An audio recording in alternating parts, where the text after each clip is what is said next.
ದಾನಿಯೇಲನಿಗೆ ವಿರುದ್ಧವಾಗಿ ಕುತಂತ್ರ ಮಾಡಿದಂತ ಅಧಿಕಾರಿಗಳ ಮೇಲೆ ದಾನಿಯೇಲ ಪ್ರತಿಕಾರ ಕುತಂತ್ರ ತಿರುಗಿ ಮಾಡಲಿಲ್ಲ ನೋಡ್ರಿ. ಅವ್ರ ಜೊತೆನೇ ಇದ್ದು ದಾನಿಯೇಲನಿಗೆ ಗುಂಡಿ ತೋಡಿದ್ರು. ಆದ್ರೆ ದಾನಿಯೇಲ ಅವ್ರನ್ನ ಯೋಚನೆ ಮಾಡಲಾರದೆ ಪ್ರಾರ್ಥನೆ ಮಾಡಿದ.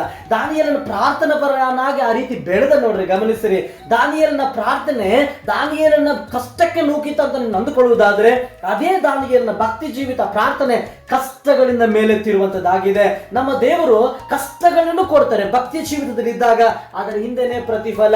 ಹೇಗೆ ರಾಜನಿಗೆ ಗೊತ್ತಾಯ್ತು ದಾನಿಯೇಲನ ದೇವರು ಯಾರು ಅಂತ ಹೇಳಿ, ಇರುವಂತ ಸಾಮ್ರಾಜ್ಯದಲ್ಲಿ ಇರುವಂತ ಜನಗಳಿಗೆಲ್ಲ ಗೊತ್ತಾಯ್ತು ದಾನಿಯೇಲನ ದೇವರು ಯಾರು ಅಂತ ಹೇಳಿ. ನಾವು ಮಾಡುವಂತ ಪ್ರಾರ್ಥನೆ ಒಂದು ಶಕ್ತಿಯಿಂದ ಕೂಡಿದೆ. ಆ ಪ್ರಾರ್ಥನೆ ನಮ್ಮನ್ನು ಯಾವತ್ತೂ ಕೂಡ ಮುಂದೆ ಓಡಿಸುವಂತದ್ದಾಗಿದೆ. ಕಷ್ಟದಲ್ಲೂ ಕೂಡ ಓಡಿಸ್ತಿರ್ತದೆ ನಮ್ಮ ಒಂದು ಭಕ್ತಿಯ ಜೀವನವನ್ನ. That is actually the speciality of children of god.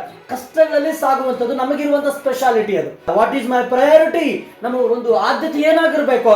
ನಾವು ಮುಂದಕ್ಕೆ ಹೋಗಿ ಸಾಧಿಸುವಂತ ಲೆಕ್ಕದಲ್ಲಿ we are achievers what we effort for. ನಾವು ಯಾವುದಕ್ಕೆ ಪ್ರಯಾಸ ಪಡ್ತೀವೋ ಅದನ್ನ ಸಾಧಿಸುವ ಲೆಕ್ಕದಲ್ಲಿ ನಾವಿದ್ದೀವಿ. ದಾನಿಯೇಲನು ಸಾಧಿಸಿದ ಮೇಲೆ ದೇವರು ನಡೆಸಿದ್ರು. ಯಾಕೆ? ಜನಗಳು ಏನ್ ಅನ್ಕೊಳ್ತಾರೋ, ಜನಗಳು ಅಡ್ಡಗಾಲ ಹಾಕ್ತಾರೋ, ಜನಗಳು ನನಗೆ ಪ್ರತಿಕೂಲವಾಗಿ ತಿರುಗುತ್ತಾರೋ, these all not in my priority. My priority is seeking God. ದೇವರ ಹುಡುಕುವಂಥದ್ದು. ಜನಗಳು ನನಗೆ ಅಡ್ಡಿ ಹಾಕಿದಾಗಲೂ ಕೂಡ ದೇವರು ನಮ್ಮನ್ನ ಮೇಲೆತ್ತಿ ನಡೆಸ್ತಾರೆ. That is what the Bible saying. ಅದೇ ಸತ್ಯವೇದವು ಹೇಳ್ತಾ ಇದ್ದಾರೆ ದೇವರು ನಮಗೆ.